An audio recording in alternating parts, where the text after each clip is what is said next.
Morgan, Russell Grady killed your son, and you killed Grady. You've had your revenge.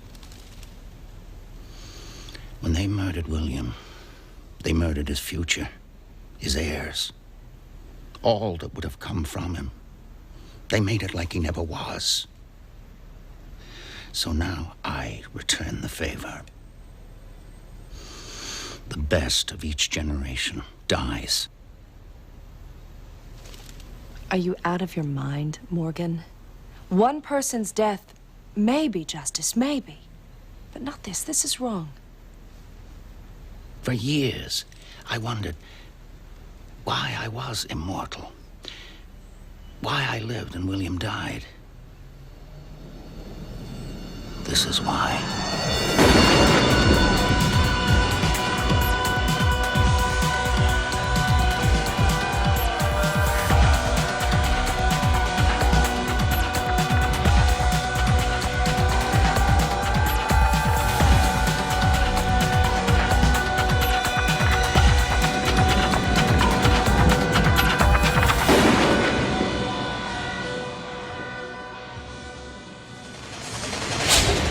I'm a big boy, okay? I can handle this myself. Welcome to the Highlander Rewatch Podcast, the podcast where each and every week we talk about another facet of the Highlander universe. I'm one of your rewatchers. I'm Keith. This is Kyle. I like that you gave that a kind of Borat reading. You're like, I can handle this myself.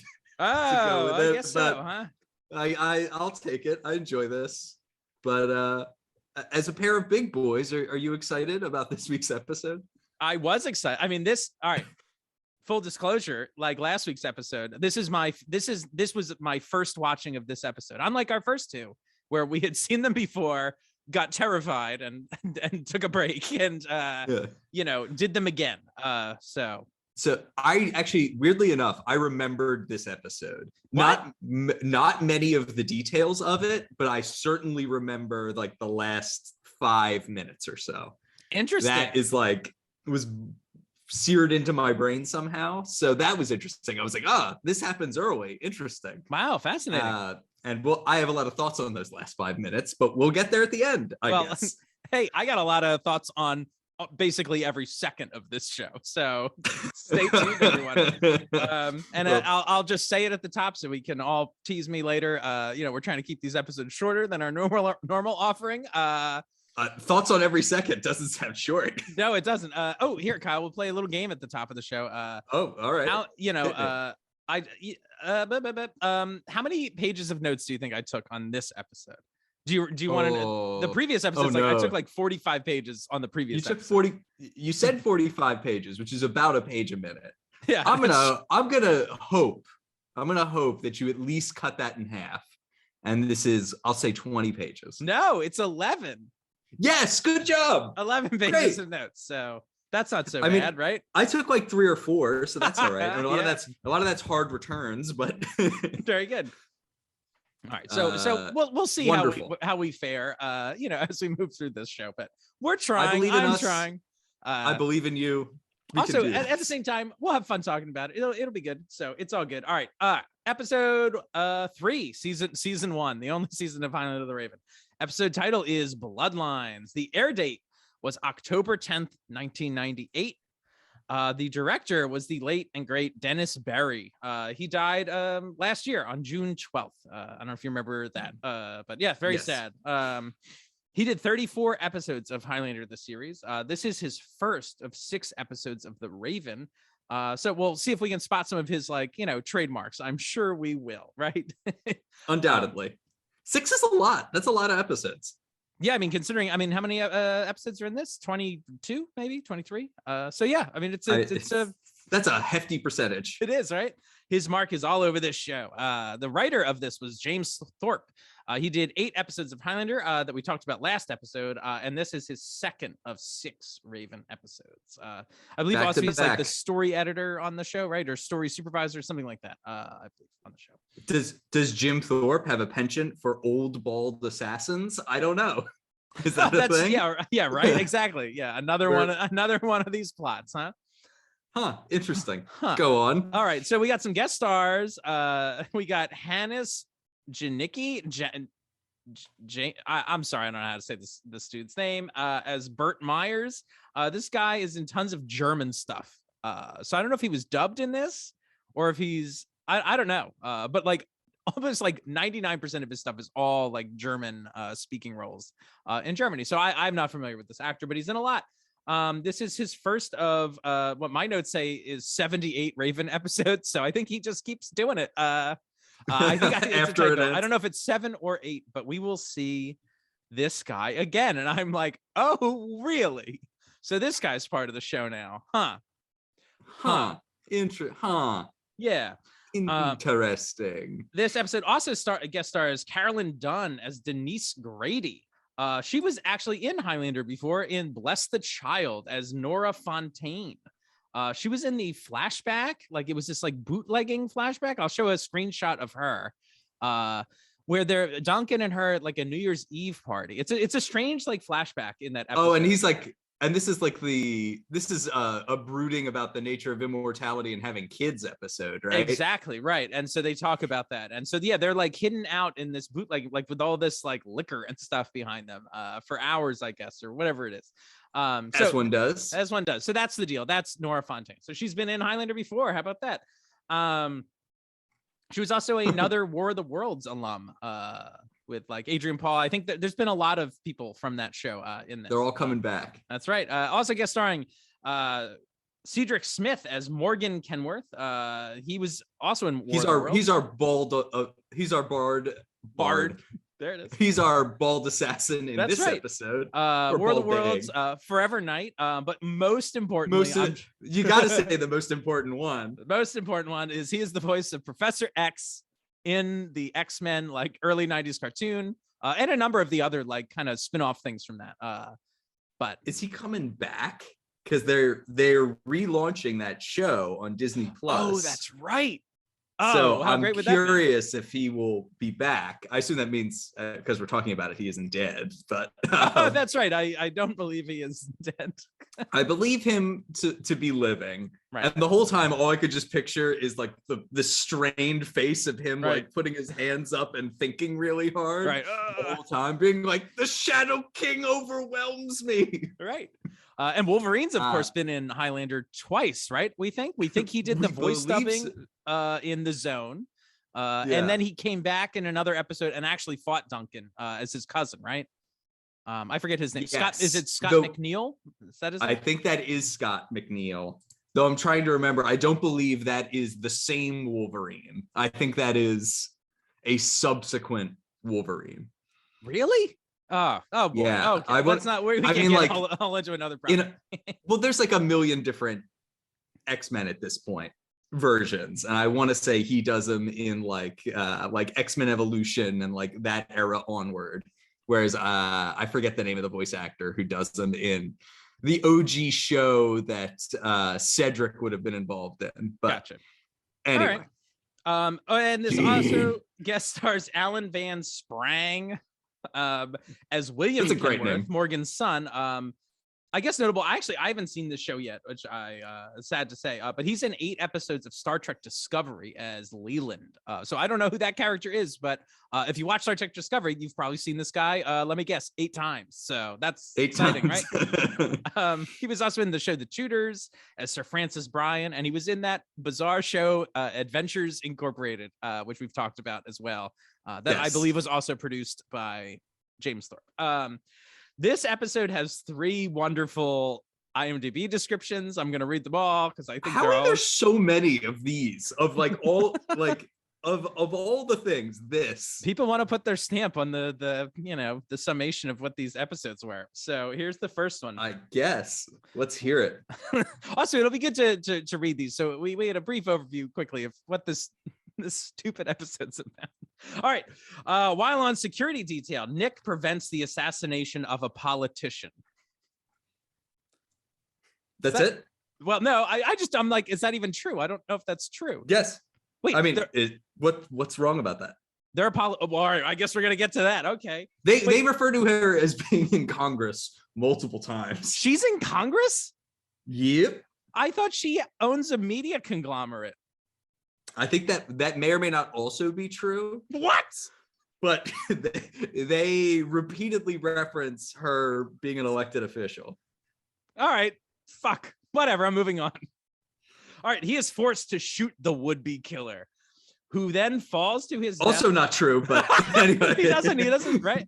Who then falls to his death from atop a building. But when the assassin's body disappears, Nick suspects that he is an immortal. He asks for Amanda's help in tracking him down, but Amanda's hesitant to assist him, as she was friends with the immortal Morgan Kenworth in a past life. In flashbacks to 1897 New York, the son of Kenworth is murdered while he's speaking at a union rally. So there's our first description. Also, I did not know that was a union rally, but fair enough. That was my guess. Like when I was taking notes, I was like, "Where is this? What are we doing?" I was like, "Union rally?" ? I guess. All right. I love this next one. This one's right to the point and so wrong. An immortal named It's right. Burt, So it's right to the wrong point. yeah.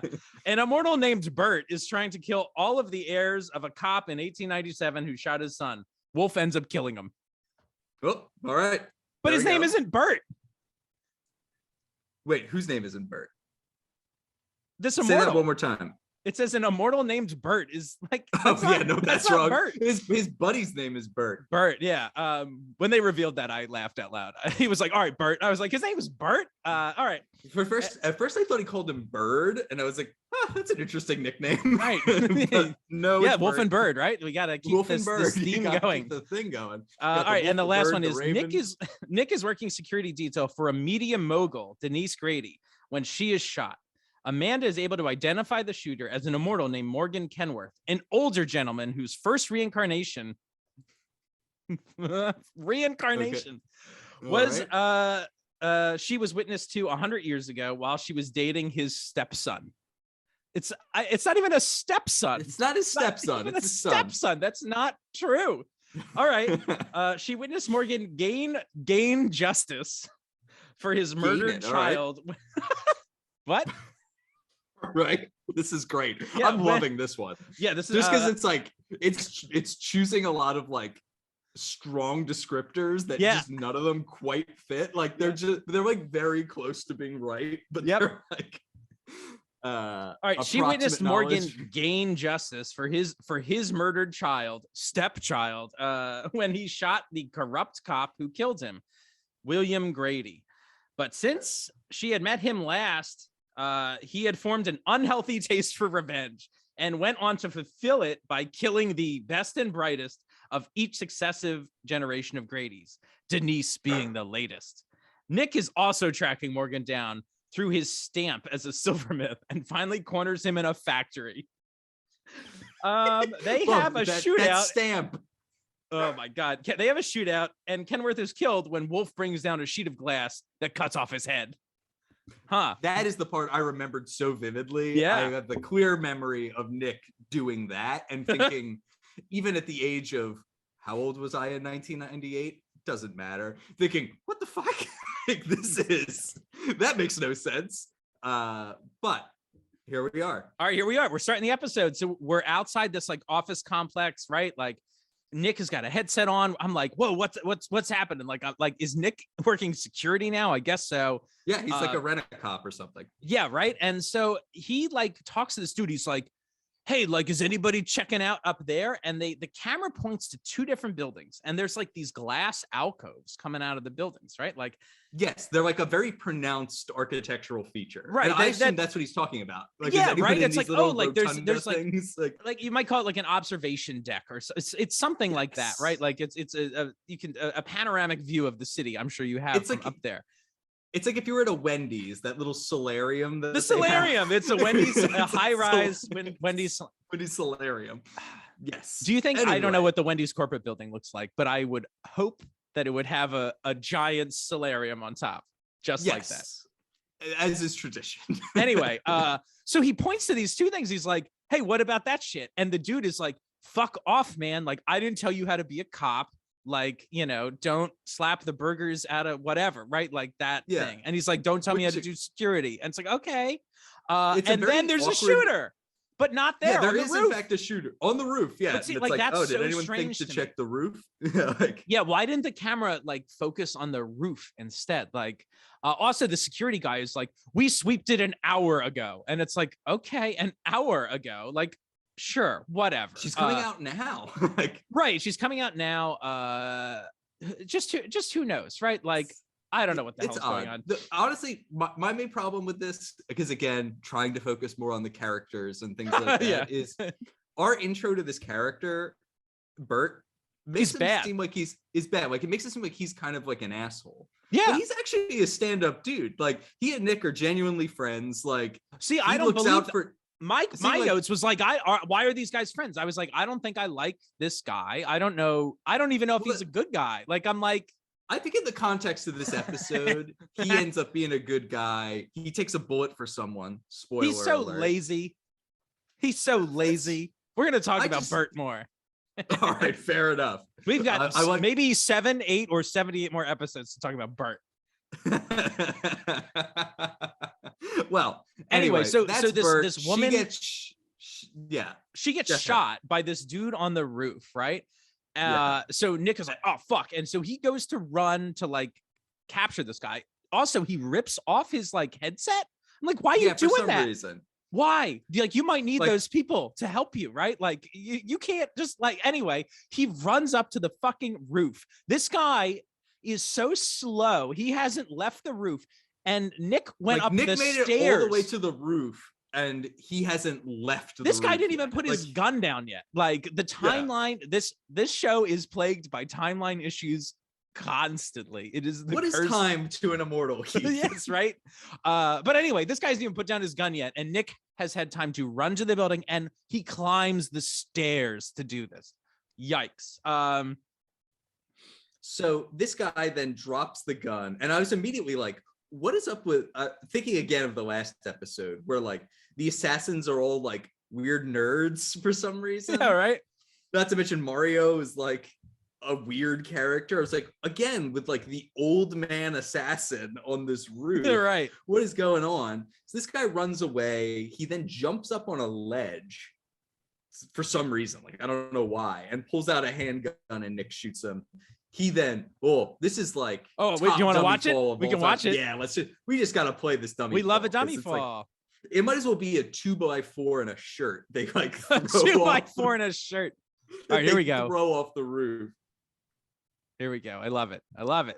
This is great. Oh, this is a treat.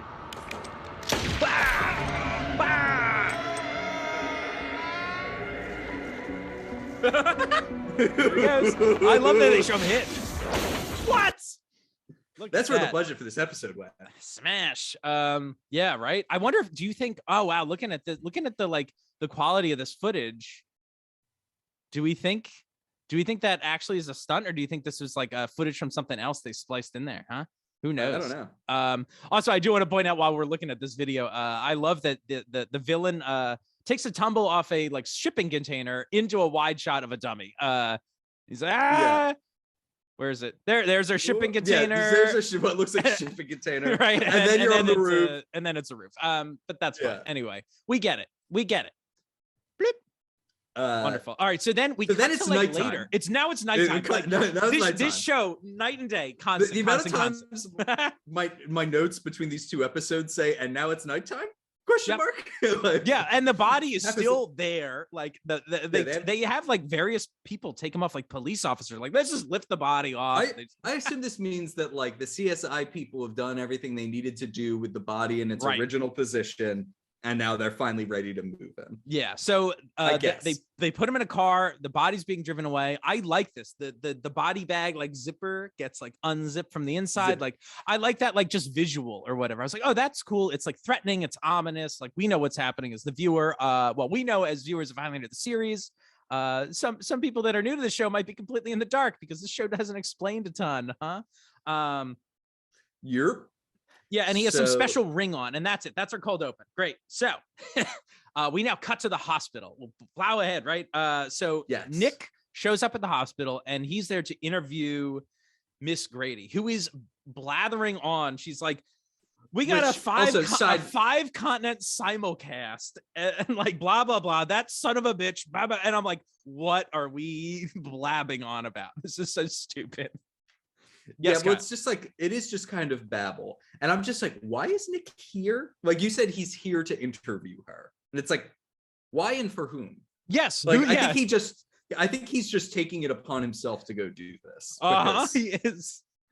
What? Like, Yep. Not a cop anymore. Like unclear what his role is with this private security. Here, Kyle, here's a question for you as a lawyer. Is what Nick is doing considered interfering with a police investigation? Not necessarily. Or I'll 'cause he also hasn't actually posit, it seems like in this world, the police are not investigating this crime. Well, it seems like in this world, the police are useless, just in general. I was thinking the whole time, I was like, private security. I don't know the exact limits of what you can and cannot do as private security. I'm curious whether private security can like go hunting for someone and shoot them. Like, yeah, like they're not bounty hunters. He's like an active, he's an active shooter. So like, I assume the rules are different. Like, obviously, he just like tried to assassinate someone, right? But it's like interesting because like normally you would not think of private security as being the one to like go chase someone like this down. Correct. It's not like he's there and they've dealt with him. Like Nick had to go hunt for him. Yeah, that's all a big side note. Yeah, and this comes up a few times in my notes as well, especially towards the end. Like, and I mentioned this early in the last episode too.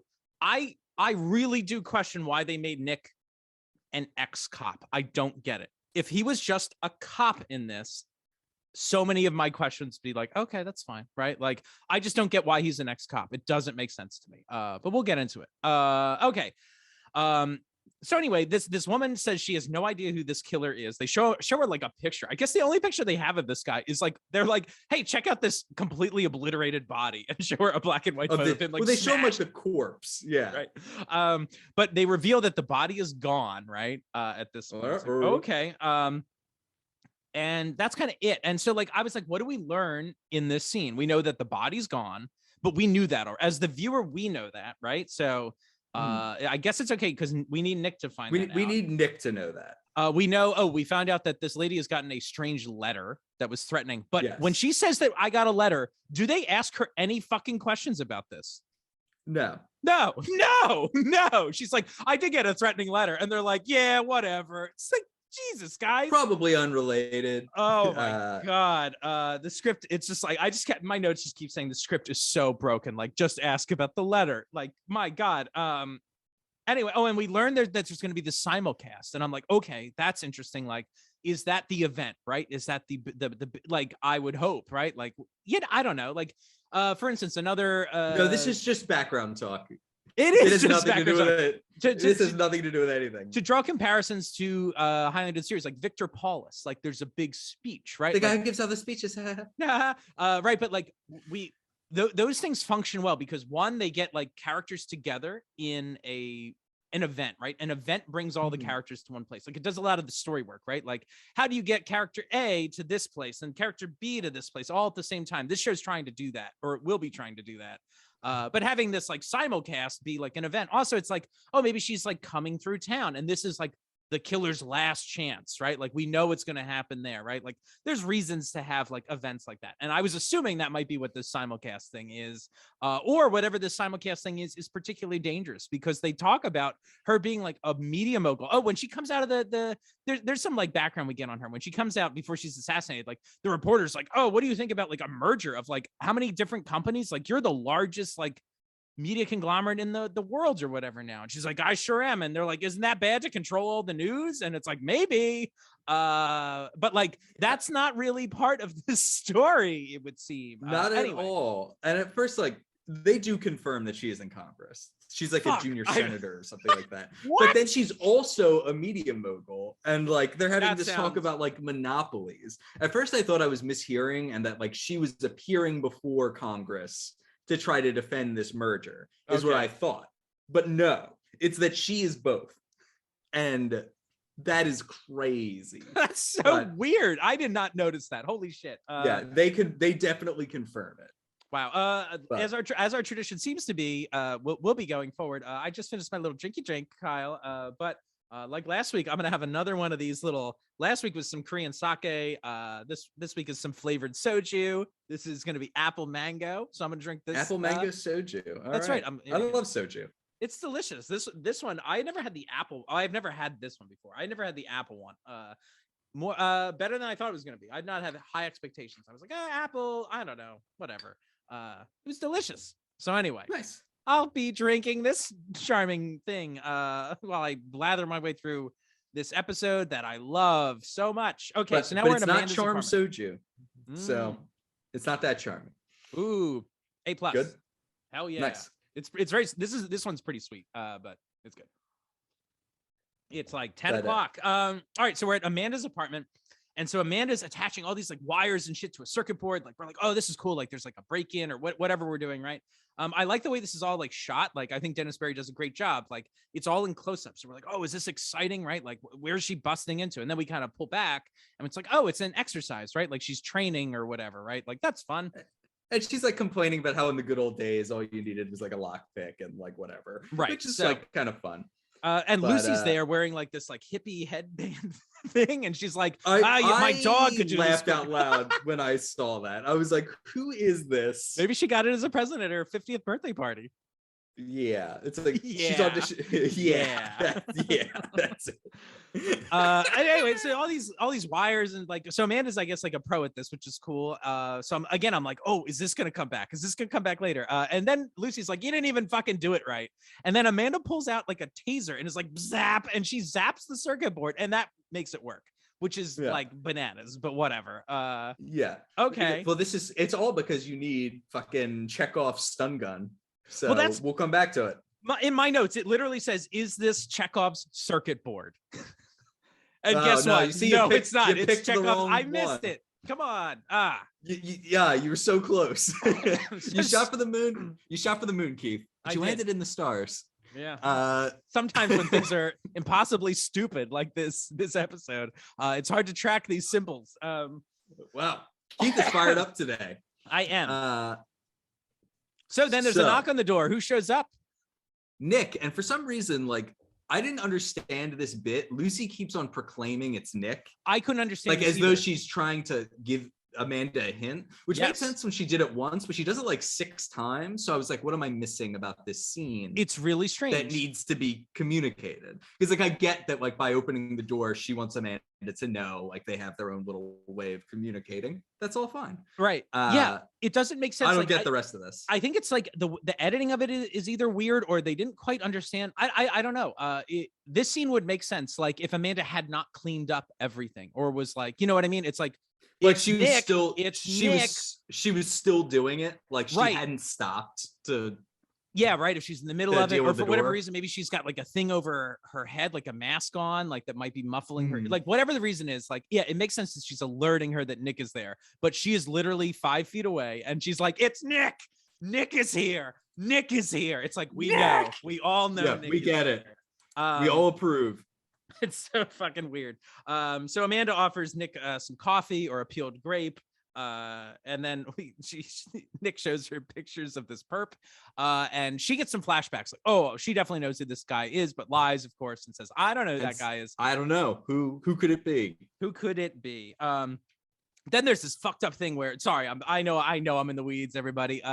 There's this shot, I guess like Nick leaves and Amanda and Lucy like do this like little walkabout through the apartment. It's a great little shot because like they start off in like it's like a mid shot thing, and then they leave. It's a long shot. They're in the next room.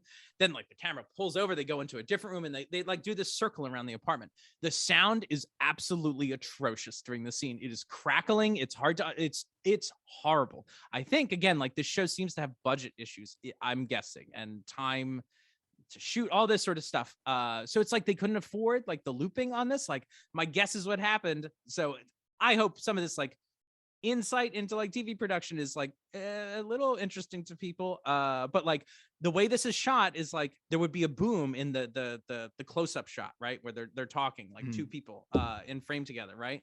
But of course that sound can't capture, they can't move that boom with them because it'll be in the shot. So they walk away from the camera.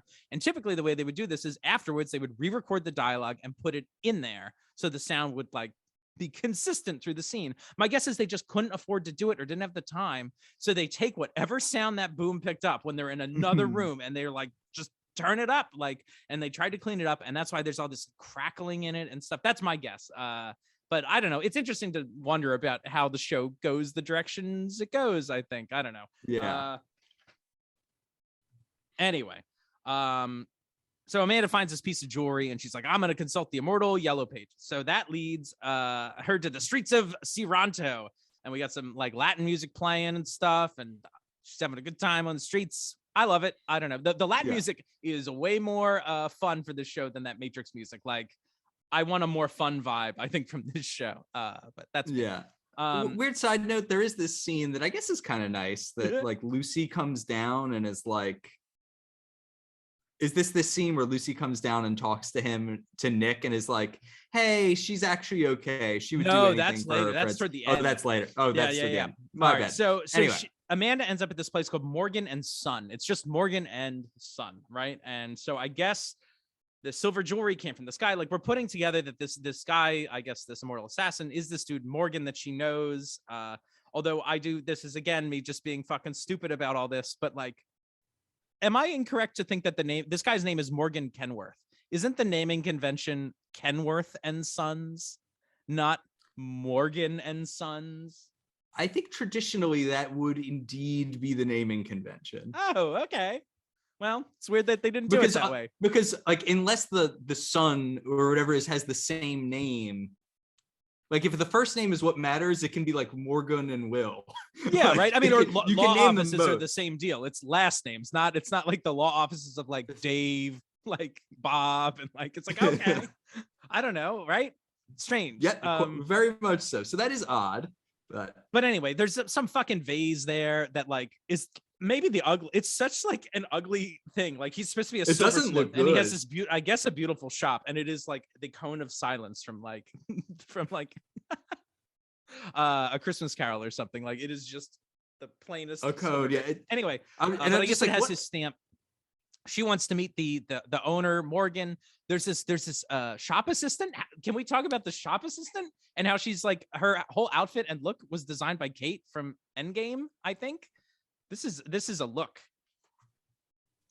She's like a Matrix character. Yeah, she does have like the hair, and they even call out the hair because I was like, this hair is so nuts. It's really funny. Ever since you mentioned the thing about Amanda and Lucy's relationship, I was like, is she hitting on the shop girl? I wondered the same thing, and I thought that was kind of interesting, right? We'll see if any of this stuff is developed or just hinted at. So anyway, this guy's gonna call her. Amanda gives her a card. I'm like, Amanda has cards? I was like, didn't she just get to town? And what does her card say? Like, just rich person who lives in an apartment? I don't know. But that's it. There's no cell phone, so I guess you would have a card. You got to give your number out, right? All right, so now we're back at the hospital. I'm babbling on. So Morgan shows up disguised as a doctor. And very boldly gives someone, is like giving instructions. He's like telling people what to do. He tells that nurse, help that person out. And all they do is just walk next to, like, they don't do anything. There's nothing to help with, which is really funny. Yeah, but I thought that was funny. I actually, at first I was like, what? And I was laughing at it. But at the same time, I'm like, oh, this kind of makes sense because she goes over there and it's just like, well I don't know because it's made up. Like, right. There isn't actually something for them to do. Because he's a fake doctor. Yeah. So like I eventually came around on it and thought it was kind of funny. Okay. So at this point, Nick shows up at the hospital as well. And I've like, there are just so many questions this show makes me ask, right? I'm like, doesn't Nick have a job? Isn't he working for the security guy? Like, aren't there other gigs? Like, does this guy work like a gig a week? Like, I don't know what this dude's deal is, right? Not to mention also, like, is this woman based in Searonto? Like, is he their regular security detail? It would appear from the way the show goes, no. So like, isn't he just doing other stuff? Anyway, whatever. Nick shows up.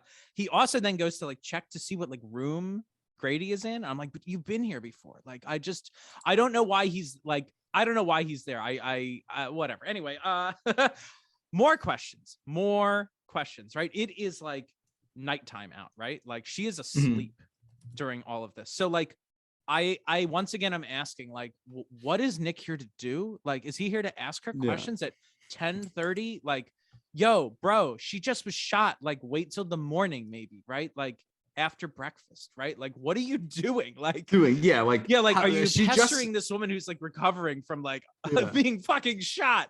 Like, I got some questions. I'm not even a cop. I'm just here to bug the shit out of you. Really strange. So you idiot, Nick. Also, there's like no security outside her door, which I don't like understand. you think even the police would be providing security if they think somebody's after her?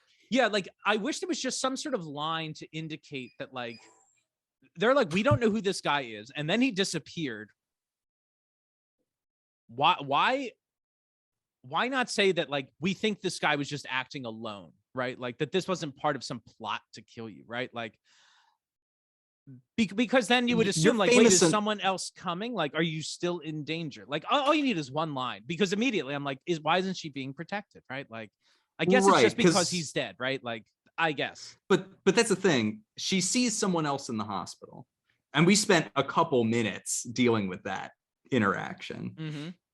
Like the default assumption, if you're a sensible mortal law enforcement officer, is that multiple people or a group of people are trying to kill this person. And if she's like both a senator and a media mogul, it should not be like, it's not hard to concoct a scenario where like a group wants to kill this person. Sure. Like, I'm sure just have they security have there anyway. Yeah, right. So it's just like, yeah, you would think this woman would have security on her every day just because of who she is. Like that, it wouldn't be really special. Like, yeah, interesting. Yeah.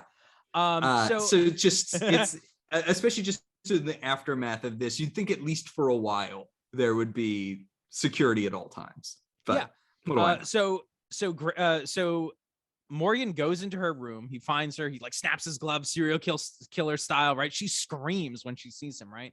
So, when Nick shows up, she says to him, she's like, "It was the dead guy, the one from the picture. He is dressed like a doctor." Like, that's literally what she said. And I was like, are we listening to a radio play? Like, we saw all of that. We know, like, it's just like such a strange script, man. I can't. It was him. He's dressed like a doctor. Okay. Yeah. So like Nick chasing this guy around forever is funny in that it's just like it took a very long time and it's a lot of just empty hallways. It's just padding. And empty hallways. Nobody else is responding to this. Yeah. So like then he pulls a gun on the wrong doctor. And here's where I was thinking that like Burt's maybe a good guy, because Burt comes, like security detains Nick. The hospital security is better than Burt's security. 100%. Also, the hospital security is unarmed, and they apprehend Nick, who brandishes a gun at a stranger. Yeah, they're doctor. Fearless. They're not like they are fearless. They are fucking heroes. They're like, no, don't. Like, they fucking apprehend Nick. It's great. Unbelievable. But also, like, it's crazy that like they apprehend Nick, but nobody investigated that screaming that was happening. Like, again, empty halls. All right, so Kyle, Burt shows up, right? Tell us about this. Yeah, and like he's like, "Hey, I came and got you out. I cleared this thing up, but like you need a break, man. Like He's like, you need a break. As he hands him, he's like, you're fucking losing it, man. Here's your gun back. Here's your gun back. Like, that was what? amazing. Yeah, it's I mean, like, also, again, the police are not involved in this. Like, those security guards have no fucking clue who this guy is. And they didn't call the police. They called his like middle management supervisor, which whatever. Anyway. A little unclear how this all plays out. But like, he's like worried about the guy. He's like, Nick, you should like take a leave of absence. Right. Like your job will be waiting for you, but like take a break. Mm-hmm. Anyway. So that's why I was thinking like, oh, maybe these guys are actually. I mean, that's what they want us to believe, but I just don't like this guy. I just think I don't like him, so I don't want them to be friends. Well, he's like a little like he's not very likable. He's a little. Well, see, scummy. that's it. Like he's like Nick's like, we need to protect her, and the guy's like, but why? Who gives a shit? I'm like, see, that doesn't feel like good guy stuff. Although, I mean, I get this weird impetus that he's like, this isn't our responsibility. I'm also wondering, like, why does Nick care about this woman? I wish the story had more to it, because like, well, I think it's just that he can't, like, this is like speaking to your, why is he an ex-cop? I think it's because he just like can't stop doing it. This is what he would normally do, so he can't stop doing it. Right. I mean, again, the rewrite on this is so simple. Make him a cop. Be like, look, the captain could be in the show. Like, replace Burt back with that fucking police chief guy or whatever. Be like, look, man, like the guy's dead. You don't need to pursue this anymore. It doesn't look like there's any clues. Here's your next case. And Nick like can push that to the side and keep working on this. Like, that's fine. Like, it doesn't really change the real structure of the show. It just makes the motivations make more sense. And why Nick would be involved. Like, why is Nick trying to solve this? Because like, also like, I missed that again. I think I missed this part where they say she's a congresswoman or senator or whatever. That like all I heard was that she's a media like, mogul, and I'm like, oh, she's bad. She's a bad person. Like, so I'm also like, the way I was viewing this was like, why does Nick? I mean, I know you don't want anyone to die, but like, I want to know from like a story standpoint, why does Nick care so much, right? Like, you know, I don't know, but great. Oh, another thing I did want to say too is that not to go back and make this even longer, but like when Denise is like, it was the dead guy. He's dressed as a doctor now. Go get him. I'm like, once again, you're just telling Nick the mystery, right? Like, why isn't Nick like, who was that guy? Another assassination attempt. Is it the same guy or not? Right? Like, that's like the mystery for like, I don't know. I feel more like that we need Nick to be. I still want him to be uncovering immortal shit. Like. He needs to do detective shit, and he's not doing that. He's just told things over and over again. Well, the thing here is, I think we're supposed to think that Nick already knows at this point that like he confronts Amanda. He wants Amanda to admit it and tell him where he is, right? Well, and I think the way Amanda denies it, because they even say like, Lucy even calls Amanda out in that interaction. Like, you're not even a good liar anymore. So I think when he confronts Amanda, he's like, oh, I was right. I was definitely right. This guy's immortal and she's messing with me. So I think he knows going into this, I think. Right. That it's an immortal. Okay. All right. I think. But again, I wish there was a mystery to it. I mean, again, I think I just don't know what this show is about, right? Like, are they mystery stories? Are they not? Are they? I don't fucking know. Okay, I think the answer is they're not. None of these stories are mystery stories. They're disguised as mystery stories. That's some of the tropes of mysteries, but they aren't mysteries. Like, nothing is mysterious. We cut to the streets of Searonto. We get that Latin music again. We love it. And Amanda goes back to, I guess, that shop or whatever the fuck it is. Like, and she meets her friend Morgan, right? Yes. They get the buzz, right? We haven't like had an explanation of the buzz yet. Side note. We're yes, both like, we gotta talk about this, right? When Nick goes into the apartment, you hear a sound that sure sounds like the buzz to me. Sure does, huh? And I was like, is this supposed to be the show communicating something to us? Is this just a weird bit of sound design? Good Don't question. know. We haven't had that sound present before, which is weird. This is the first episode where like the buzz is prominently featured in a way that's like I was gonna say, even with Amanda, that's like identifiable as the buzz. Like, I think they make the sound when like Amanda and Mario encounter each other, but like there's no acknowledgement of it. This episode, like we see at one point Morgan get the buzz and like rub his head, like you know he's experiencing a thing.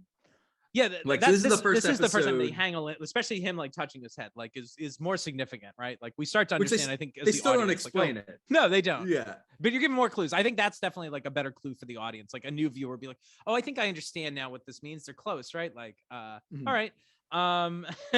So now we get our flashback in this episode. All right, 1897, New York City. We get some like honky tonk sort of piano music, right? Little sepia tone. So Morgan's son shows up.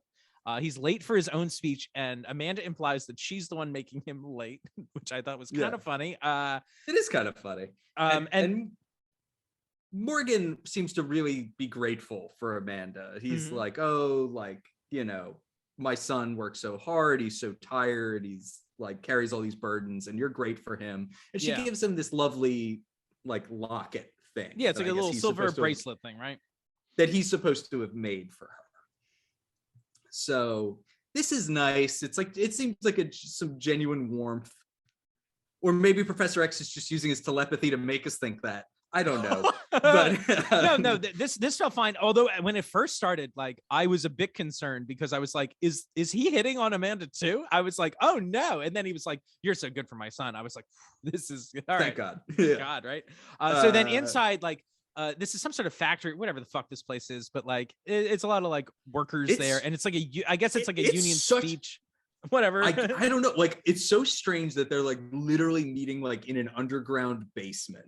I was like, what is this? And like, they don't give you much of this? his speech either. Like I think when you cut to it, like all the only words like I could identify, like he's like political cutthroats, and I'm like, okay, like I get what he's talking about in the most nebulous way, that he's against political corruption. He's a good guy, right? We know that. Well, eventually it is revealed that he is like campaigning against like the Tammany Hall political machine in New York that like dominated politics for like a century. So he's there trying to fight it. In like 1897, this is probably like the just post like Boss Tweed era. Okay. But like it's still a thing. All right. Look at this historical context we're getting, Kyle. I love it. Yeah. So anyway, he is, I guess, trying to take on this impenetrable democratic political institution that dominated New York politics. Right. And I guess he's, gotten himself in some trouble for trying to take these people on. Yeah. And then we get a little misdirect. Well, so do we want to listen to this clip or no? Should we? I don't know. It's up to you. I feel like I basically just did it. I'm just kidding. Well, we get this man comes in and is going to shoot him. Yes, go for it. And that was the clip I guess I was thinking of. And also I do want to, I know we want to move the show along, and I'm sure we're over that half-hour mark that I want to sit. But where is it here? The political speech. Here we go. But at the same time, I also want to make sure, like I know not everyone has access to the show, so we want to play some clips or whatever. So here we go. Yeah. I mean, I'm so happy this show has some flashbacks, man. Now, like, more flashbacks, please. All in his greedy gangs of political cutthroats. Yeah! You're trying to them line their pockets with your money! Murderer! Uh-oh. You killed my Johnny. Come back. Somebody do something. Oh, no. Somebody do something. What a dramatic reveal of that gun. He like know, right? really whips it You out. kill with your damn words. Reform. Revolt. Johnny's death broke my heart, Jack. Boom. And he died for nothing. Your son was a fine young man, Jack. Now we mourn him and we will miss him, but you are wrong. He died so that Mueller there wouldn't have to go home to a dying wife because he can't afford medicine. He died for me. He died for you. He died for all of us. This dude looks like Hugh Jackman, right? He He straight up looks like young Hugh Jackman. Huh, all right. But it all won't right. bring your son back, Jack. Please. Please. Give me the gun, Jack. Help us fight. Help us win. For Johnny, for all of them. For Johnny. All right. We love it, right? I'm like, we love it. We love it. This is not bad. And I guess this was like the misdirect, but you think this is how Will is gonna die and Morgan are gonna die. But no, it's not this. Well, turns out that just the dumpiest cop ever conceived. Yeah, like, I could not he believe looks he like in my notes it says he waddles in. Like the Penguin. It's like if the Penguin was a cop, he shows up and shoots these guys. Yeah. And this is Grady. Is he like, I'm not quite sure what his rank is supposed to be. I don't know if they say it, but he appears to be some like high up corrupt cop who's in league, I guess, with Tammany Hall. Sure, and Tammany he Hall comes folks? to assassinate the son, Morgan's son. Yeah. How he does it, and then Morgan's like, no, and he shoots him too. Jesus Lord. Yeah. And so then, like, Amanda goes to check on Morgan's son. He has not made it, and Morgan wakes up, and it's like it's horrifying when he does. Like it's really scary shit. They're sticking with this like kind of body horror version of these like resurrections. I think it's like cool. no one. I feel like in the show, a solid 50% of the time, people's eyes just pop open. Right. And it's like, fine. Here, it's always like, yeah, it's really a bit more. There's there's wrenching and gnashing of teeth, and like, it's a whole thing. Yeah, I like it. So he wakes up, and this is like his first death, right? Yeah, he has no surprise. clue. And so anyway, like, I he's got to like, tell you about this, but we got to deal with this first. Right. But of course, Morgan is in like shock from both his own son's death and his own death and resurrection, that he's like, blah, blah, and he books it. He flees, right? He doesn't know what to do. Yeah. So that's this, right? Oh, and Morgan is also like, I will make these fucking people pay, right? They will pay, right? But there is something the reason also I did want to play that clip is two things.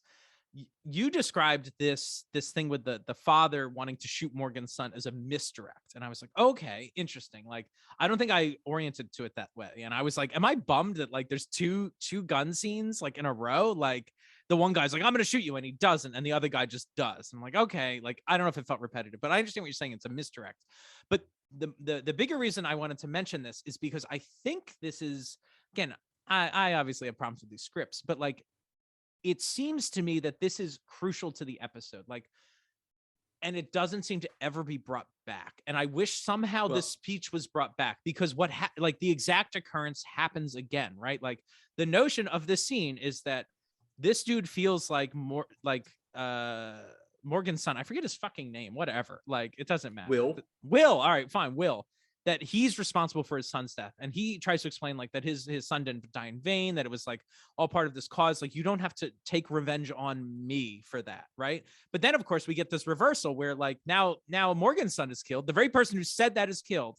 And Morgan goes against those words and says, no, I will kill the people responsible that I think are responsible. Right. Like, and I just wish that at the end of this, they brought that back in some way. Like, is this what Will would have wanted? Didn't Will counsel that guy and say like, this isn't the right path? And that's never brought up. And like, it's just there. And it's like a fleeting thing that just disappears into the ether. And so it'll come. Grady, the name Grady has now been used again, which is the name of the senator media mogul.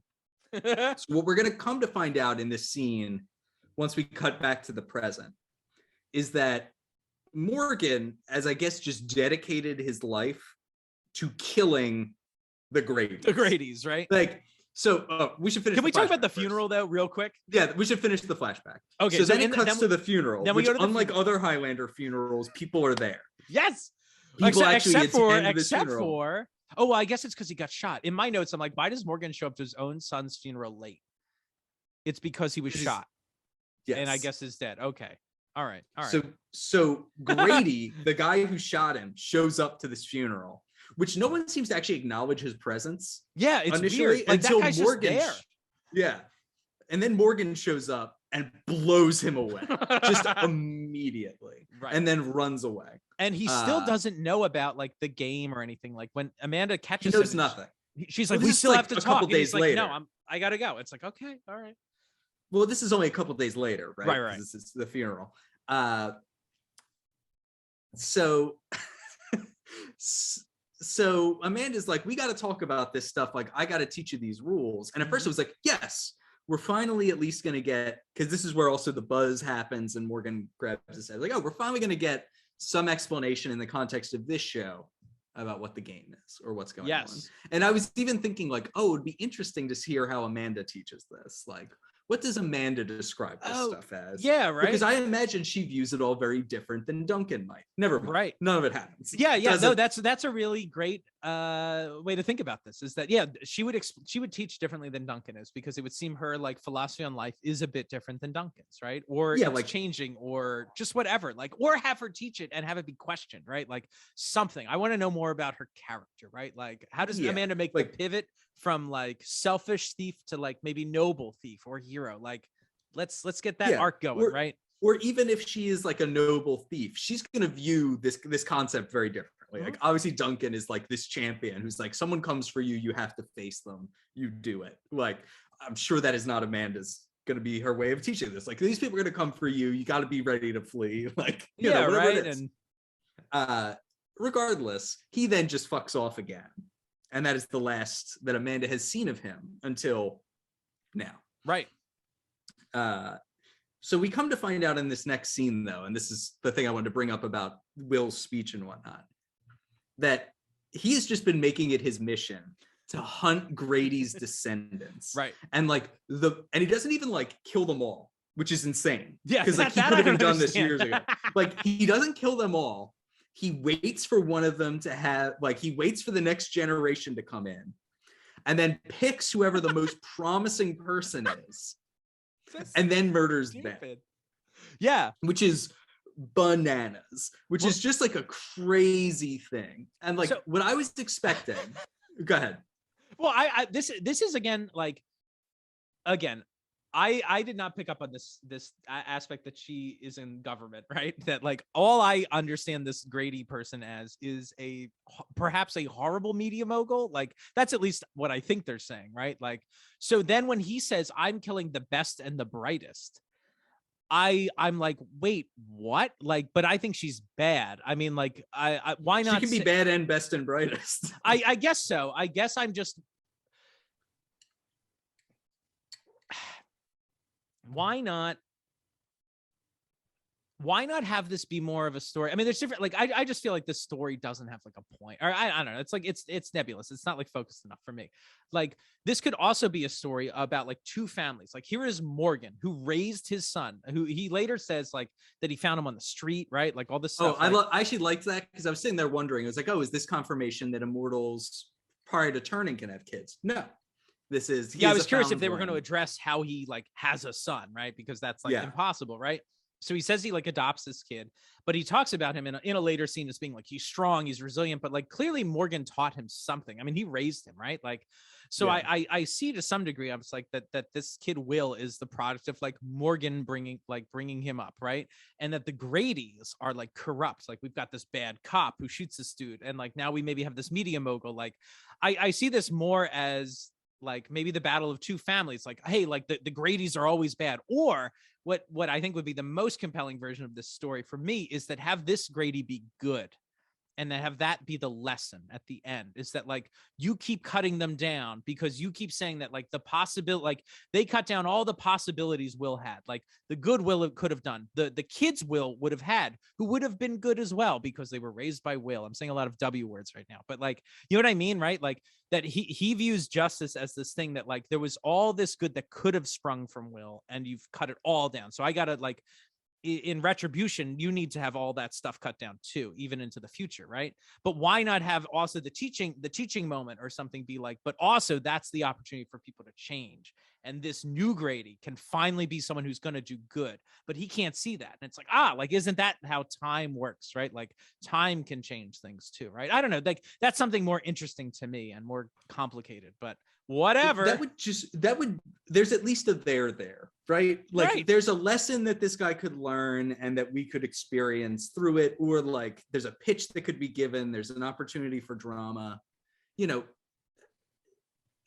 I think the cleanest and easiest version of this that I think makes the most sense in some ways is that Morgan would take up Will's mantle, but in a more violent way. Oh, interesting. He's like, okay, my son thought he could like organize people against this corruption. Sure. And it cost him his life. Like, you can't do that with these people. Right. All they'll understand is violence. And absolutely. Like, right. Here's this corrupt media mogul or corrupt senator, whoever it is. It's like mirroring the corruption in the past with the Tammany Hall folks. Yeah, I like that too. And Morgan's thing is just like, this is how I honor my son. Like, I have to stop this person. Yeah. And then like something at least, and like, you know, spell out the crimes of this person. Like, we get hints that they're maybe not good, but who knows?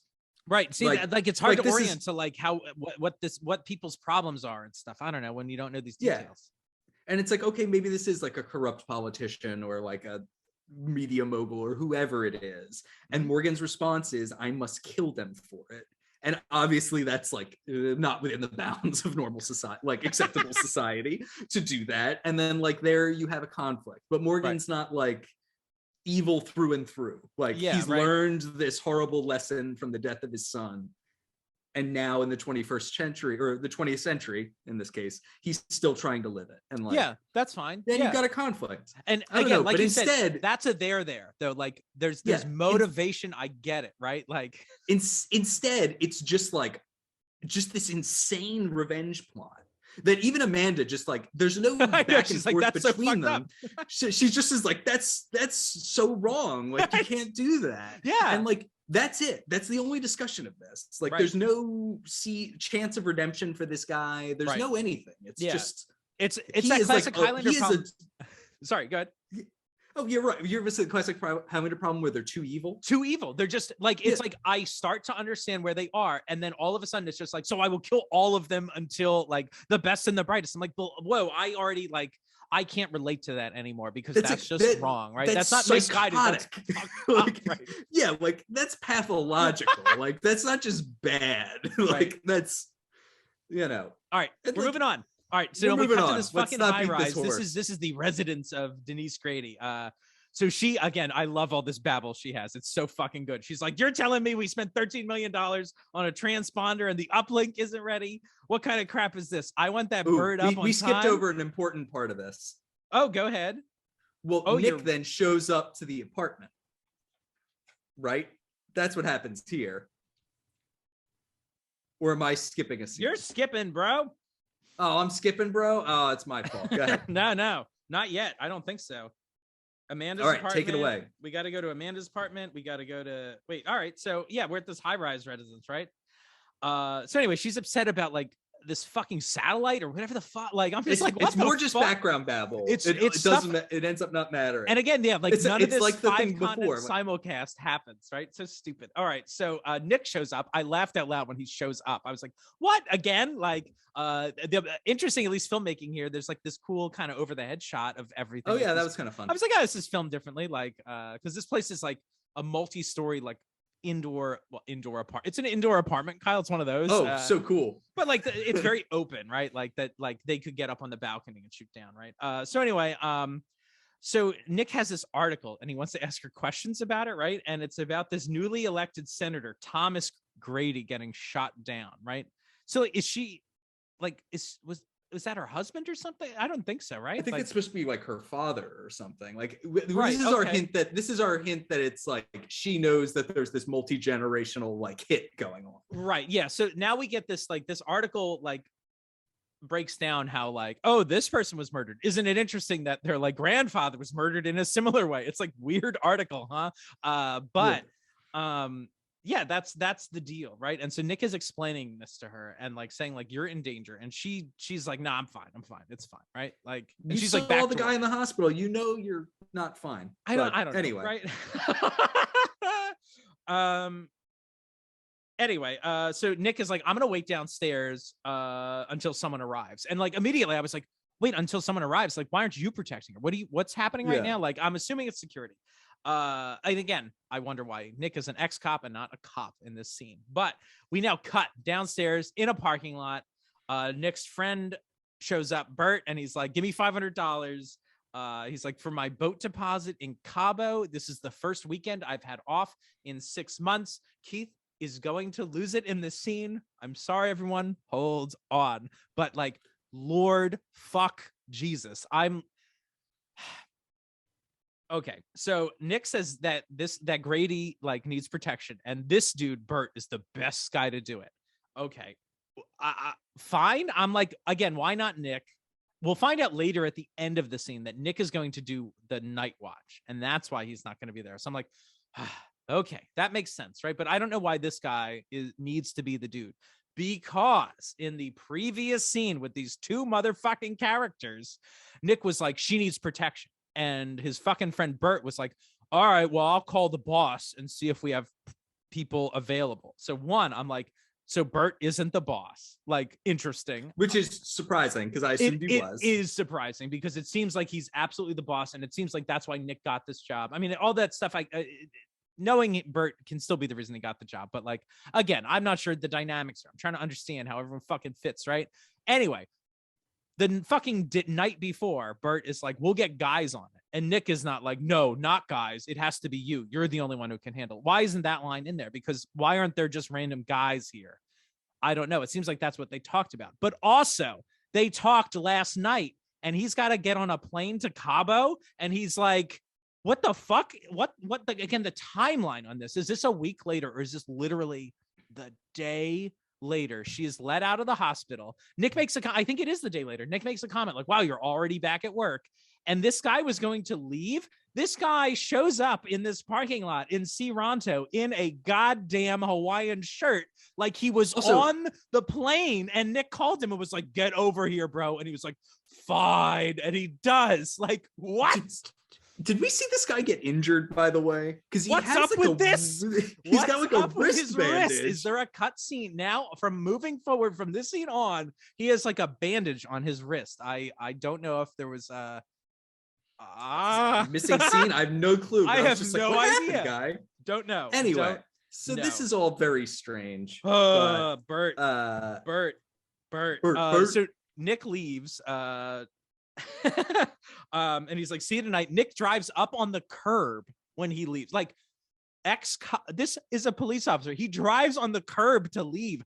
That was in this shot. Like, I imagine this was maybe the first and only take or something. But like, again, budgetarily, they're like, you want to try moving your car around the corner, but not going up on the sidewalk this time? No, we don't have any money for that. So like, just put it in the show. Like, oh my God. Print. Anyway. Yeah. And again, where are the police? So what do here's a question I also have, like this is a senator. The police should be all over this, and there's probably like pressure Secret from the Service? top. You're making the department look bad. Secret Service does not generally protect people in Congress. Oh, interesting. I did not know that. Which actually, I know it doesn't protects them? protect. Do they? Is that like a just on their own? They have to hire people, or they're when they're in DC, I'm pretty sure they're protected by Capitol Police. Oh, interesting. Okay. Which is like Capitol Police, like that's why they were involved in like the the January 6th issue, because they maintain security at the Capitol building. Right. Gotcha. Okay. Interesting. So, in any case. There you go. Well, all right. So I did have a note here. Like, what do we learn in this scene? Like, that's always an important question, I think, to ask, right? Like, so it's like, well, we know that Nick will come for the night watch. Burt will watch during the day, and it's a hassle for him. And I'm like, is any of this important? And I'm like, well, maybe like the night watch is like, that's the key. Like, that's going to be when the murder attempt is like, I don't know. Like, but why can't this scene be combined with the previous? There's no, like, it doesn't matter. Yeah. It doesn't matter. It doesn't matter. It doesn't matter. Isn't that so fun when we just end a scene and we're like, did any of that matter? No. Moving on. All right. So we cut to Amanda's apartment. She's holding up that silver vase or he's in Amanda's apartment, right? He is in Amanda's apartment.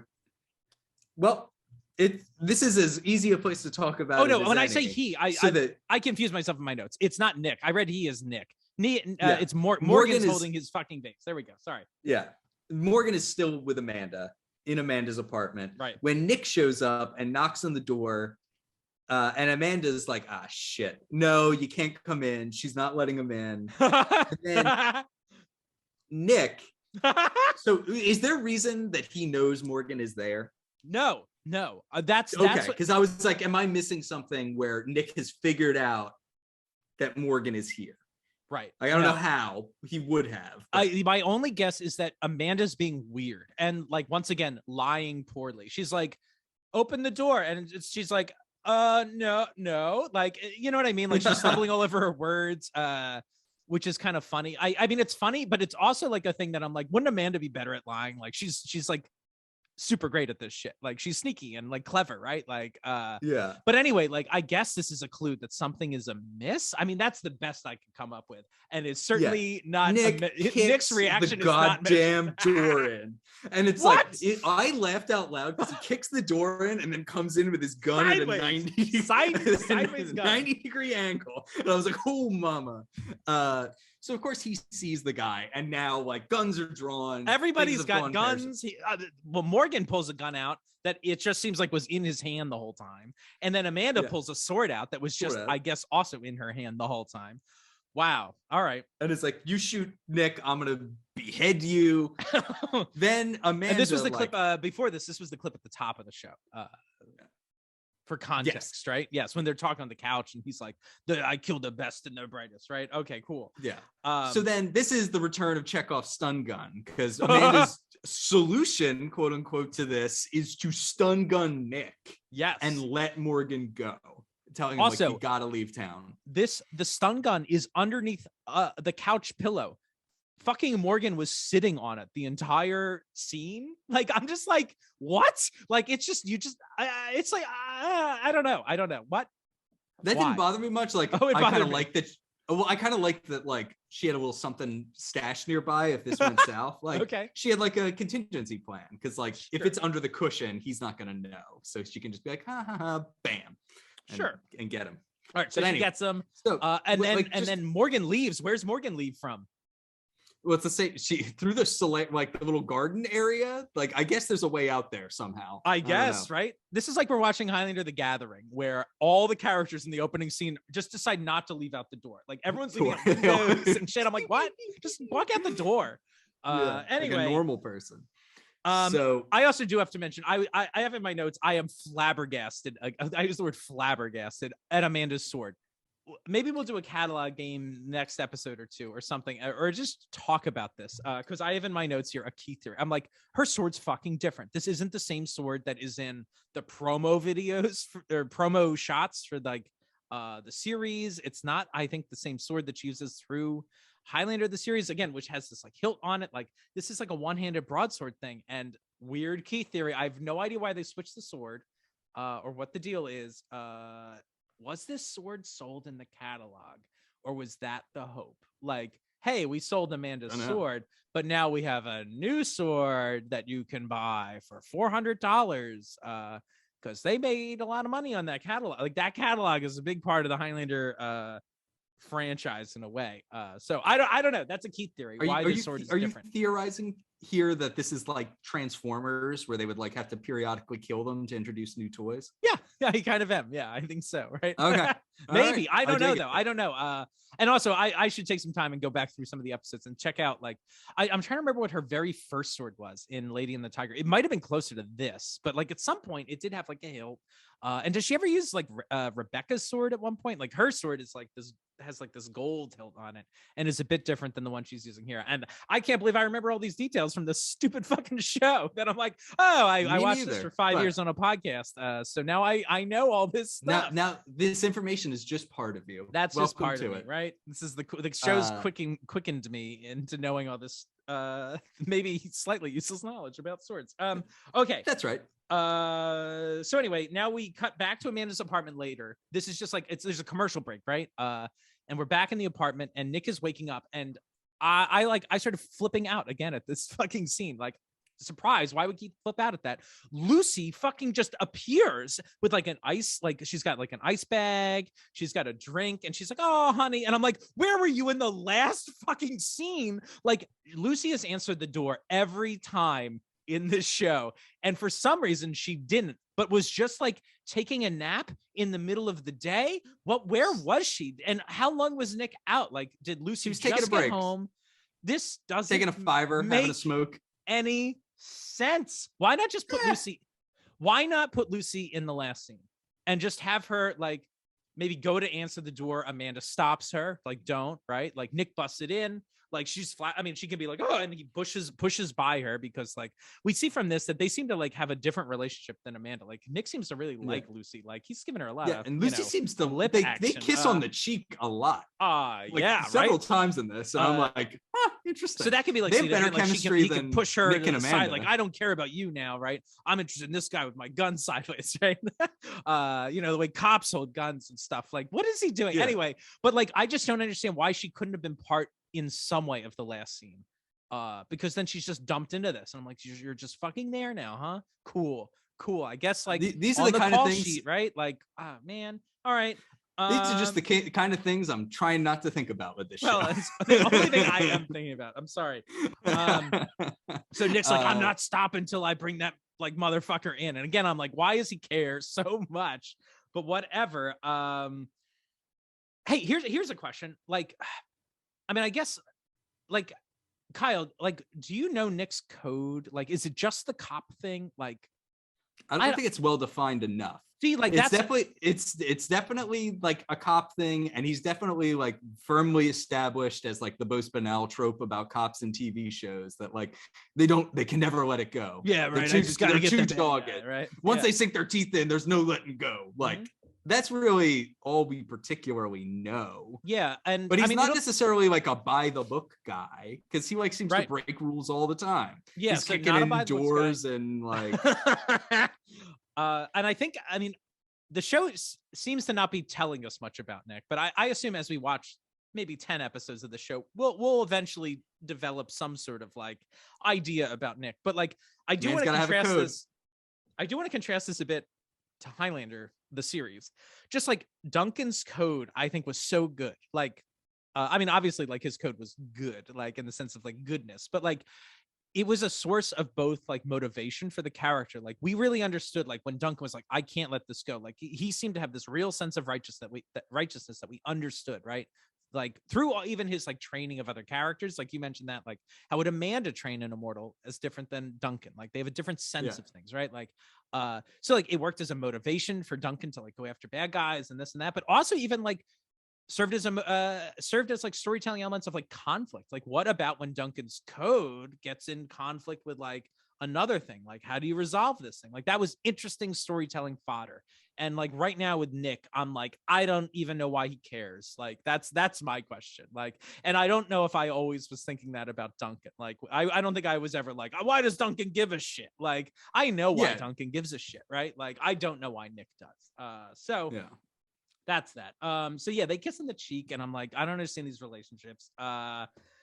Lucy follows him outside and is like, you know, Amanda will do anything for her friends, blah, blah, including blah. murder people.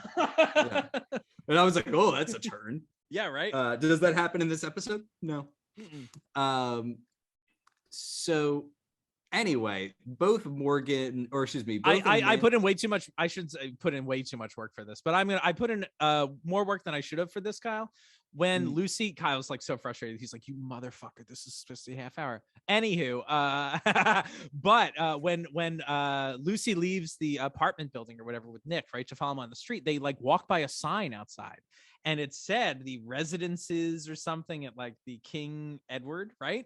And I was like, oh shit, because like I have been to Toronto, and I've actually looked up a couple places in this show, and I was like, oh, I was in that neighborhood. I walked by that bar they were at. I didn't mention that. Oh, like, interesting. Yeah, like it's like, oh yeah, like it had such a distinctive sign, right? Like so like I've been checking stuff. Also, I plan on going back to Toronto. I only live like it's like 7-ish hours to Toronto from here. It's not very far. So I've been like a little bit curious about like where stuff is, like what are the neighborhoods, right? So I Google searched it, and of course I'm not accustomed to putting in way too much work into this like nerd fucking. Well, I shouldn't say I'm accustomed to way too much work into this, but here it is. Look at this. It's still there. It is. It's now called the Omni King Edward Hotel. You can see on the right, this is one of the establishing shots from Highlander the Raven. So if you follow Omni King, that sounds like someone Professor Xavier would find. That's right. He lives there all the time. So anyway, here it is. This is Amanda's building here on the right. This is the hotel in question, which has this like big beautiful entranceway on the other side of the building. You actually mostly see this side in Highlander the series, and over here you can see like his little crosshatch on these windows up here. That's all this here. Anyway, so there's your fucking like nerdy location finding on Highlander the series, but it's because I saw a sign in the background. I was curious. But if you'd like to stay where Amanda lived in Highlander the Raven, you can book a room at the Omni King Edward Hotel. Have a great time, and it's $150 a night. So hey, that's not too bad. Wonderful. Now we're in Denise Grady's apartment, and Nick calls Burt. And Burt is doing his damn. See, Kyle, this is where I think we have like differing opinions of Burt. You're like, Burt's a good guy. I'm like, Burt is reading the newspaper, not giving a shit. He doesn't even know where this person is. He doesn't even know. So Nick is like, she's in fucking danger. She's in danger. What's happening? And he's like, this guy fucking Burt is like, nothing's happening right now. And it's like, well, yeah, no shit. If it was, it would be, right? Like, what the fuck are you talking about? Anyway, I guess I'll go. So he goes, sorry. He goes and searches and finds her sleeping, but somehow he stares Morgan at her like a creepy creep. Yeah. Somehow during this, Morgan has snuck in a balaclava and like clubs him on the back of the head, but like very poorly. Like Burt gets up like 2 seconds later and they wrestle for a gun. The gun goes off a few times, and at some point Burt gets tagged. When the gun goes off is the only reason Denise wakes up. She can't hear people fighting like outside her door. But yeah. Also, what time is it? Kyle, what time is it? Well, initially it was the middle of the day. She's asleep in the middle of the day. What's happening? She's been shot. They made a point to mention she's back at work. She's back at work. She's so tough. She's back at work. Got to get ready for the simulcast, right? Like, again, I don't know why she's sleeping in the middle of the day. Like, these two things. Shot. No, well, but why not have those things? Why not have like her be in bed recuperating from the hospital? Why have her being like, we got to get this stuff? Like, what's the payoff, right? Like, is this show catapulting us to the simulcast where the exciting conclusion will be because she's a workaholic? Or is she going to just take a fucking nap in her bed? Why not set it up that way? Anyway. So Nick eventually shows up to discover his friend Burt. He's okay. And so is Grady. He does not get Grady. How does he not find her? The way this is edited, I think he looks straight at her. I'm like, he's gonna kidnap her now or something, right? Nope. He just like, I guess, doesn't see her where she's hiding. She's right there. She's right there. She's like 4 steps away. Yeah. So he anyway, sorry, Kyle.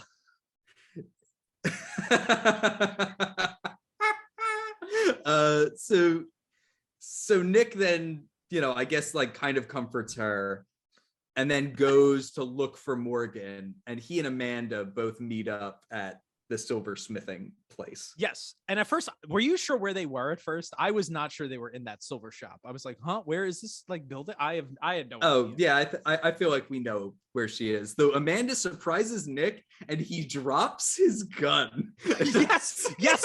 Okay. I have so many notes on this. This is so in this episode, like, Nick, of course, is not a police fucking officer, right? He like has assaulted a random doctor. Like he's been told that he's like losing his fucking shit by like a friend who knows him well, allegedly, right? Like, this guy drops his gun at being startled. Like, this is not, he cannot have a firearm, right? Like, no fucking way. Like, this is so inappropriate. Nick is not a good person. Nick needs some help. I think Nick needs help. He's had a rough couple weeks.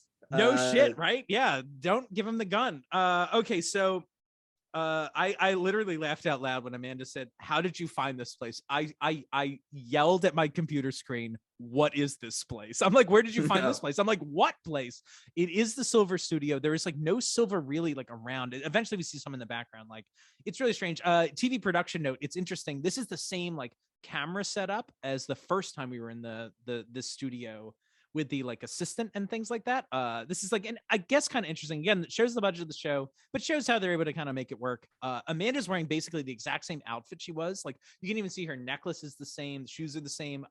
Only difference is they just threw a coat on her. They just put a coat on her and they were like, new scene, shoot it again, right? Like, and they just brought Nick in for the next part of it, right? So that's how they like we're able to kind of stretch like setups. Like, the camera isn't in quite a different spot. It's wider this time, but like we're still focusing on that desk, right? That's where they had the conversation before. Anyway, that's a little TV production tidbit. But all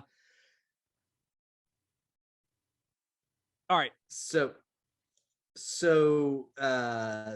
they argue about kind of who's going to go after Morgan. Yes. And then there is a gunfight in broad daylight in the middle of the street. Why does this happen? Nick leaves Grady's silversmith studio and is immediately just shot at. Like, Grady was waiting for Nick there to like find Morgan. I'm sorry.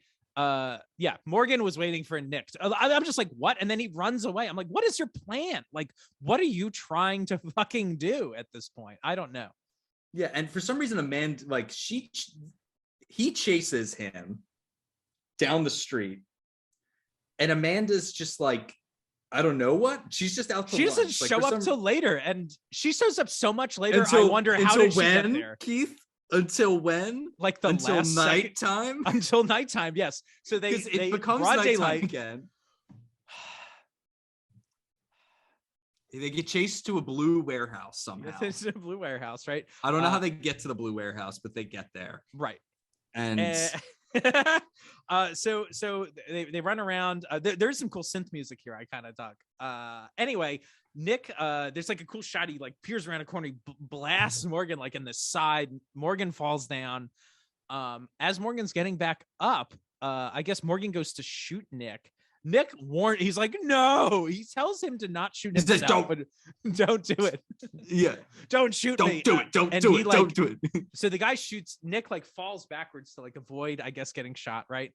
And then shoots. Which I don't know why he doesn't just shoot him again, but I don't know either, right? Again, either. whatever, right? Like this, any of this really makes sense. But like, then Nick shoots this pane of glass, which is suspended 50 feet in the air for some reason. I don't know what this place is. Whatever, there's glass there. And so this giant pane of glass falls. I'm not gonna lie, Kyle, you were like, this is fucking stupid. I thought this was cool as shit. I thought the shot looked cool. Fascinating. I loved. Oh, also, this is like a big Dennis Barry scene. There's all this smoke and cool light, right? Like those are Dennis Barry trademarks, right? But I didn't mind this cool shot of. I thought it was cool shot of the glass falling or whatever. But it cuts this dude's head off, presumably. Real quick, do we know anything about this? Like, does Nick know how immortals die? Like. Because Amanda told him that if you decapitate, really? I'm pretty sure she tells. I thought she told said it in the context of Mario. See, I thought in the context of Mario, there was like, I was waiting for that to happen because I feel like there was a scene where like we knew that Amanda had told Nick, I can't die, right? Or like we're immortal, right? But then she mentions like, well, I could kill Mario, and like as soon as she said that, I was like waiting for him to say like, wait, kill him. I thought you were immortal. You can't die. And then she would be like, oh, well, there's this one way. Like, I don't know. Write us at Doctors hate this one trick. Yeah, right. Write us at gmail.com if you want to tell, like, if we missed a line or something. I don't know. But like, how does Nick know to do this? And if he doesn't, what the hell is he doing? Like, why is he shooting at fucking glass? Shooting this guy? He's like, let me shoot the glass. Like, huh? Hans Gruber style. I don't know.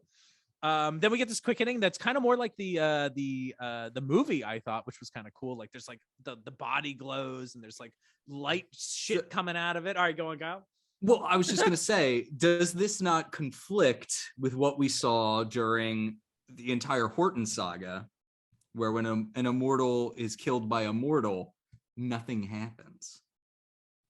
Wait, when did that happen in the Horton saga? Did he never? Horton decapitates, and his team of mortal dudes decapitate multiple immortals, right. And this does not happen, and we witness it. We do? Who does? I don't remember seeing it. Them like there's that like there's like an early one where they see him in a field and they shoot someone and then just come chop their head off. No, isn't that what's his name? What's that because that's like that gypsy plot, right? Like wasn't there that dude who was like hunting? We see multiple 1 minute to midnight. Is that it? Like doesn't he get the quickening? He gets his girlfriend's or wife's quickening, right? Yeah, I think those are different instances though. I don't remember this one you're talking about. See, and I remember like because I did write this down as being like significant, right? Like there's also the sea witch, right? Where like the dude. Well, there at least Duncan is there, and Duncan is to obviously caused this to happen. He doesn't literally cut off his head, but like if you're saying what caused this, the answer isn't the propeller. The answer is fucking Duncan. Sure. Like, and then there's the other instance in The Innocent, right? Where Mikey decapitates himself with the train, right? Yes. But Richie is there and receives the quickening. So anyway, it does seem to, I guess, be a proximity thing. But you're right. Like this is like, where does the quickening go? I kind of dug it. Like the more fantastical part of my brain was like, oh, it's cool. Like they did do a bit of like the creepy crawly quickening lightning. I thought like they had to kind of move along some like wires and like the floor, like in Highlander. Can you say that again to the creepy crawlers thing? Yeah, the creepy crawlies. Oh, creepy crawlers, like that. Wait, wasn't that a toy? What was that? That was the Easy Bake Oven for guys. That's it. Yeah, it was the Easy Bake Oven for guys because there's all gross out and farts and spiders, right? Yeah, creepy crawlers. But it like to me, I was like, oh, this could be cool. Like it's like, oh, the quickening is like looking for the host, right? Like it's gonna go find the thing. Like I was like envisioning that. I was like, that's cool as shit. But yeah, like it seems to just Amanda finally shows up and sees it from outside. Yeah, and just watches it, and it just kind of goes, and we're just like, okay. I guess I'm also surprised that she didn't show up and then get it. So I don't know. We'll see what happens. I think actually I am cool. Like, I think it's cool that Nick can kill immortals.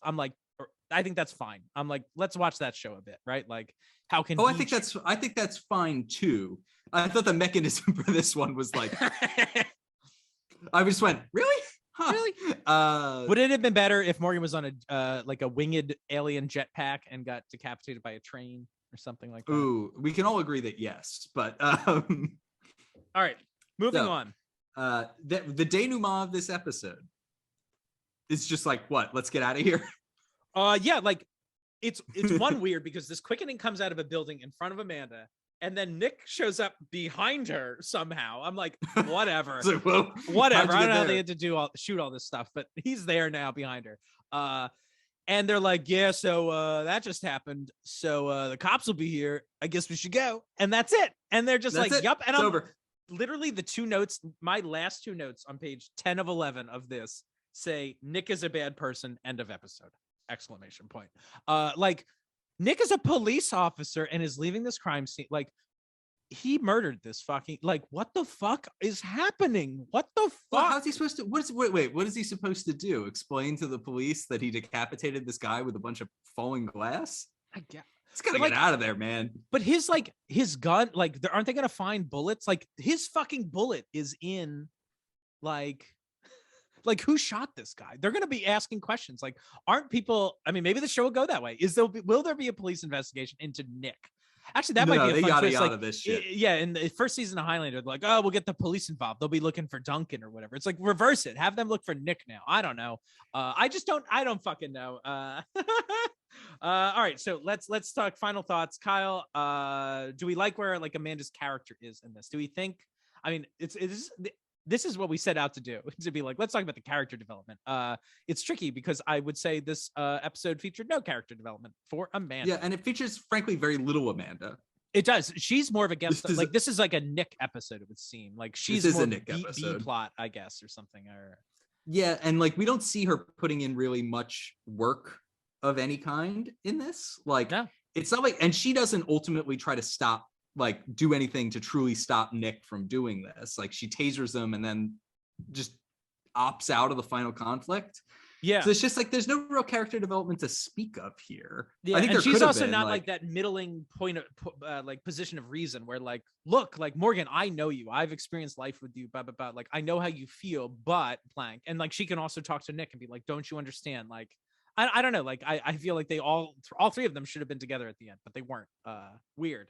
Yeah, and just like his position is just so loony, by which I mean Morgan's, that there's almost no room for that. Like, there's almost no room to mediate this, or no room for a genuine moral discussion when someone has carved out a position that's that extreme and that cruel. Like, there's just no room for it. Like, right. So in some ways, she can't do anything really, because it's too bananas. Right. I think there's a version of this where that works, but instead it's just like, okay. Yeah. What do you think about, like, Nick's character development? Like, what do we learn? Do we learn things about Nick? No, because I think from the last episode, it's like the same thing where, like, he stumbles upon a crime, an immortal turns out to be involved, and he can't let it go. We just saw that again. Like, and he doesn't learn anything. Yeah, everything we knew. Yeah, I agree. And I think everything we knew about Nick in this episode, you would have learned from his saga with Mario. Right. Except there, the character we like more, Amanda, is involved. And here, it's really a Nick solo quest. Yeah. Yeah. So it's just strange. I mean, like, I'm really curious. Like, I think I'm hoping to get to, like, a Band of Brothers moment in this show where, like, they figure it out a bit and they go, like, maybe this is what the show could be finally. Like, it's just strange. Like, there's so many pieces on the board that I think aren't bad. Like, even Nick and her, I don't think, well, I mean, besides, like, this weird chemistry thing they don't maybe have, but that's, like, a lot of writing too.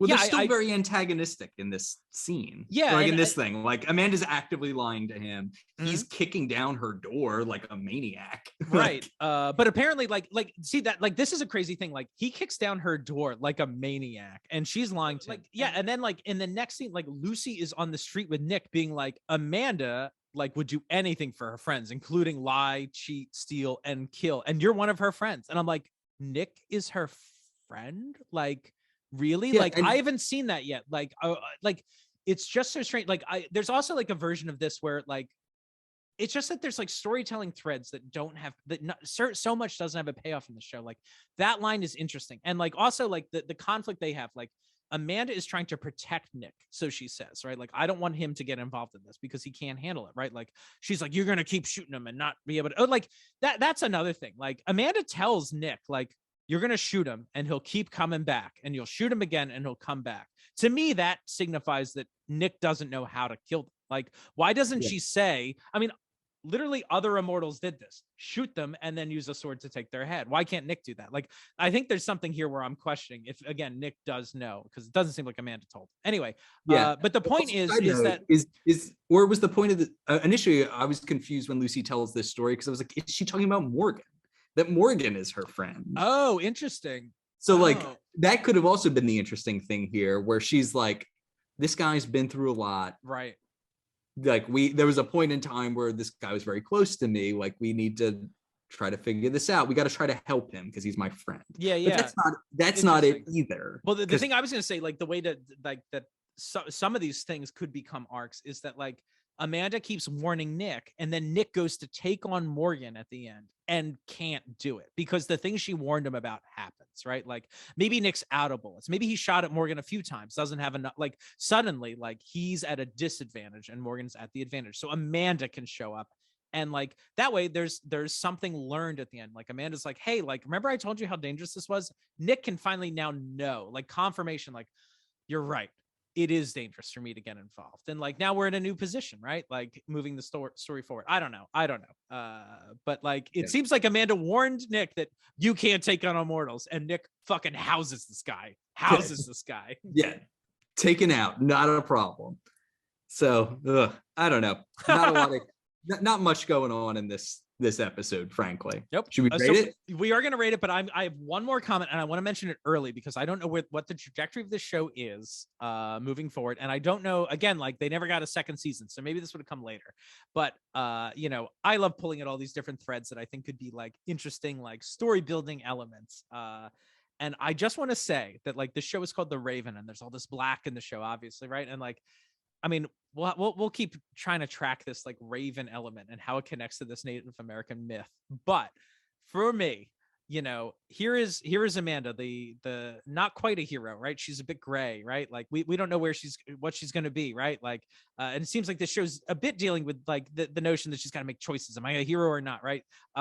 But like, I'm like, if I swear to God, if her fucking hair doesn't change to black at the end of the end of the show, I'm gonna be so mad. Like, when she becomes like that, like talking like mythologically, like she becomes the Raven at the end, like she is perhaps like a fallen, like she's less noble now or something, and the Raven is like the noble thief that steals the sun to give to humanity, right? To brighten the world, right? Like, that is the role of the Raven in that myth. And so like, I almost want her to be like that could be her journey through this show. Like, how do I become this reluctant hero to like a full-fledged hero, or whatever that journey is, to like accept, or even like that. I mean, it's so weird because she's white and this is a Native American thing, but like whatever, but like accepting the mantle of like, you are this myth, right? My hair will become black. I am the hero. I mean, is the same, this is the hero putting on their costume, right? At the end of the movie, right? Or whatever the fuck it is, right? Those sort of things. Anyway, I just want to mention that. We'll see if it ever happens. My guess is it won't. And so who cares? Kyle, how many silver vases would you give this episode? Like this episode, it's 1 silver vase, baby. 1 silver vase. Would you have bought that silver vase? No. Amanda sees this vase that is just like this, and she's like, give me, oh, hell yeah. Like, this guy has been working on his craft for over a century. It's like this. Just give me that. Anyway, what did you just rate it? I didn't even. 1. A single silver vase. Wow. All right. 1. For all the reasons we've been discussing. It's just, I don't know. It's a Nick-centric episode where no one learns anything, including So Keith, how many panes of glass would you give this? Oh, baby. You know what? Full window, T to B, top and bottom. I'm gonna give it 2. I'm rating this. I know I'm rating this higher than I rated the first 2. I would say you ranted a lot about this episode, but you still liked it more than I liked it more than the last one, which had all that computer hacking nonsense. It didn't make any sense. And just characters. I mean, the show is plagued by characters just appearing places, but the last one was worse. This episode, I think, is better. I think it's a more interesting flashback. I think the characters have some motivation that's not like fleshed out or like shown to us. But I think at least there's like kind of a moral question here, which is interesting.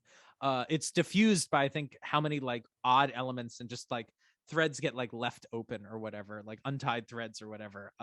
But right. There's certainly more. I think there's just more to talk about in this one. Like if you said this was like a pilot or something, I'd be like, oh, I could see some potential here. Like we could get something moving forward if it's just more well crafted. So that's where I stand. So thanks everybody for joining us for this. You know, I'm glad we kept it. It seems like it's, I think, exactly a half hour this episode was. So that's good. Yeah, exactly. To the T. So that's good. You can always write us at highlanderrewatch@gmail.com if you want to, send us some comments, thoughts on all the stuff. That's good. And the next episode 4, immunity. How topical. Just a little reminder before we leave, get, vaccinated and boosted. Why not? In the spirit of Highlander the Raven, get vaccinated. We love it. Immunity. We'll get more emails about that now than anything else. Thanks everybody for listening. We've been your Rewatchers. I'm Keith. This is Kyle. Bye-bye. Bye.